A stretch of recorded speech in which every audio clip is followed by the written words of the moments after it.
You're still with us. Let's quickly switch to environmental protection in the Tilenga project.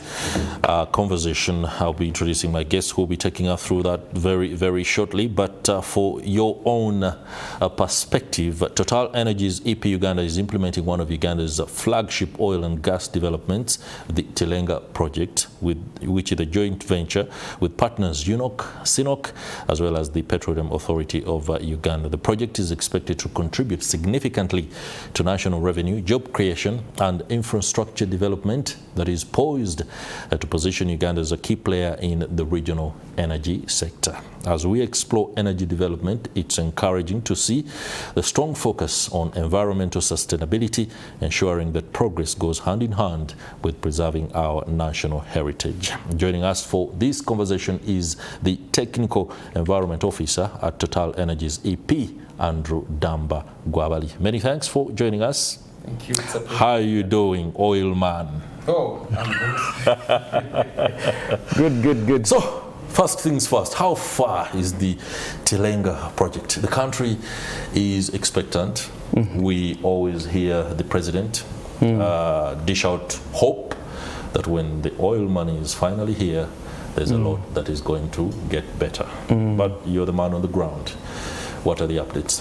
Well, work is going on very well, but the question for us, we are doing the donkey work on ground. The mouth about the oil remains in the mouth as the government to speak that, but work is going on well.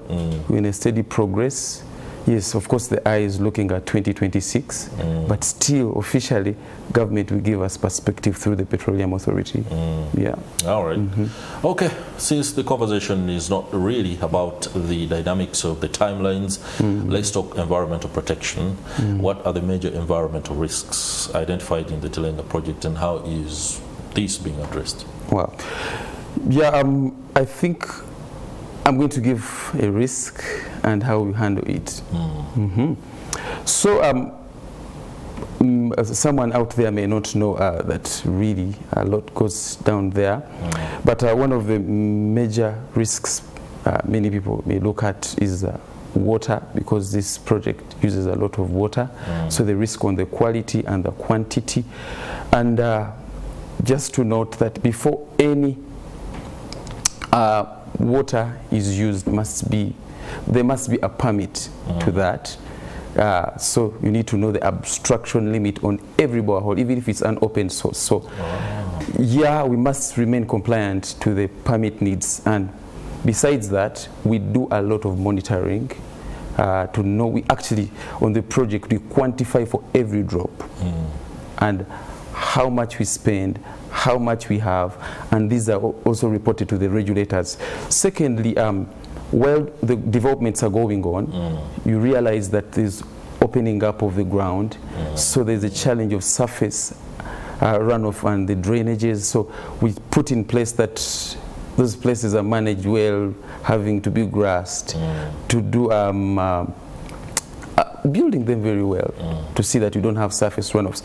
And the other thing is about noise and vibration. Many people think everything is going to be noisy, but we've implemented measures to make sure that we remain still there, because there are some permits that guide that by the law. So we make sure that we have them. For example, silencing our generators, having silencers that will not make noise. Yes. Okay.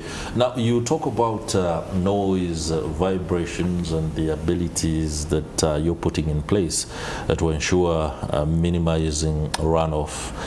Is this within the Tilenga project area, or it extends outside to the hinterland, so to speak? Because one thing I know about projects that do affect the environment and the geography of an area is that the impact might not necessarily be within the specific area alone, but it could also endanger and destabilize already existing ecosystems away from that area. What are the safeguards here? In the first place, just like as per the law of the laws of the land, before any project happens, this is what we call environment and social impact assessment. That's right. Yeah, the Tilenga project is not exceptional. We had to do the baseline study of the social and environment impacts.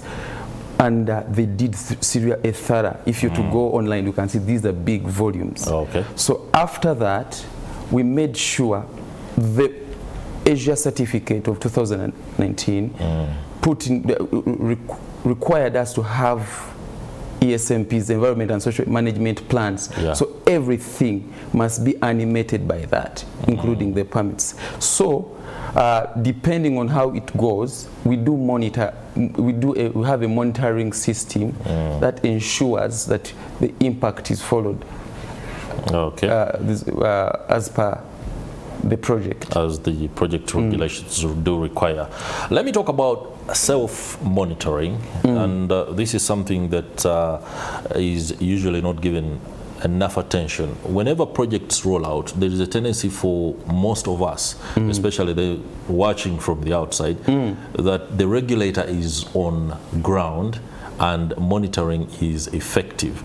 There is also the tendency to believe the information that is rolled out by the project handlers, that we are doing just about everything to ensure that we are within the regulations that are provided for by the regulator. How often do we do updates on compliance? Yeah, because there is a tendency or the likelihood that along the way something might go wrong and no one reports it. Do you have an internal reporting mechanism that the regulator is privy to? Yes, there are quite a number of those. First of all, like I said, ESMPs, environment and social management plans, spell out things, let's say waste management, physical monitoring. All these ones are the ones that become our handling tools to work out. First of all, monitoring must start on a daily basis. We have a reporting system on a daily basis. From daily we go to weekly, we come to monthly, and then finally we get to the quarterly. So that information is available on the quarterly basis to the regulator. And besides that, there is a joint inspection with regulators, Petroleum Authority and Uganda Wildlife Authority on a monthly basis to see. Like we're not like they're policing us, but working together to see that, we don't wait for challenges, but we make sure that we walk through the project together. Animal lovers are concerned.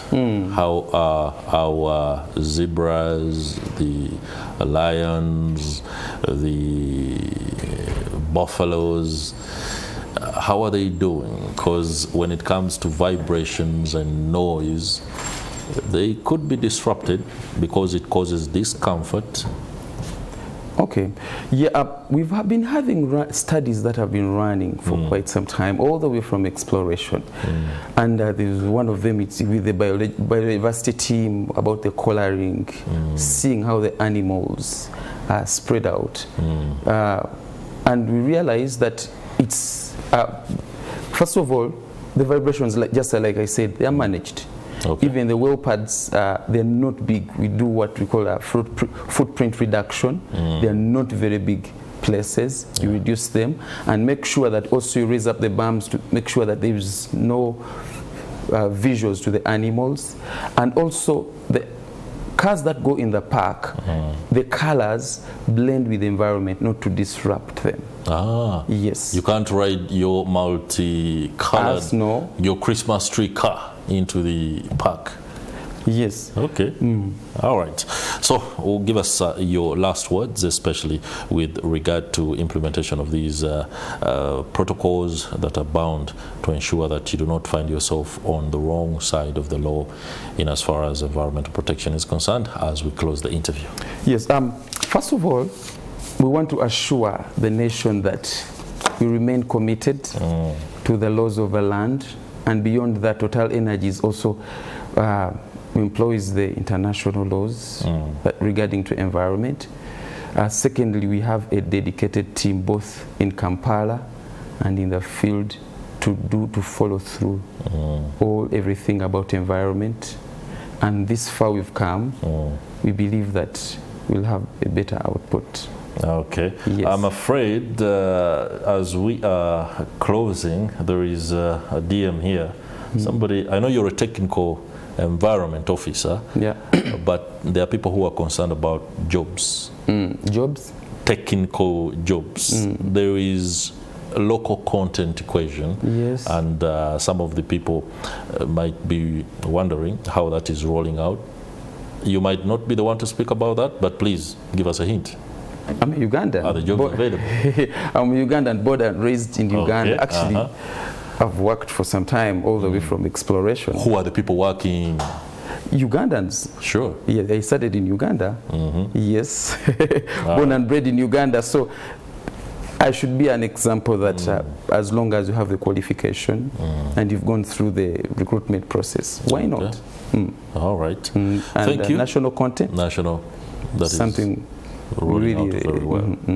All right. I think that assurance pretty much does it for those who might want to go and enroll or be recruited into the oil sector. The TotalEnergies EP Uganda is doing that in as far as the Tilenga project is concerned. Many thanks, Andrew Gwabali. Pleasure to be here. Gwabali Ddamba, Technical Environment Officer with TotalEnergies EP, giving us an update on environment. Pleasure to be here. That's it for this interview. However, like I said a little bit earlier, early childhood development is a significant thing that you ought to pay attention to. Some of us think by taking them to places that they can enjoy certain things that either they see on TV or online is pretty much good. Early childhood development is important, and how you do it matters. My colleague Priva will be talking to experts on that. It is something I won't miss personally. Don't miss it too. We'll be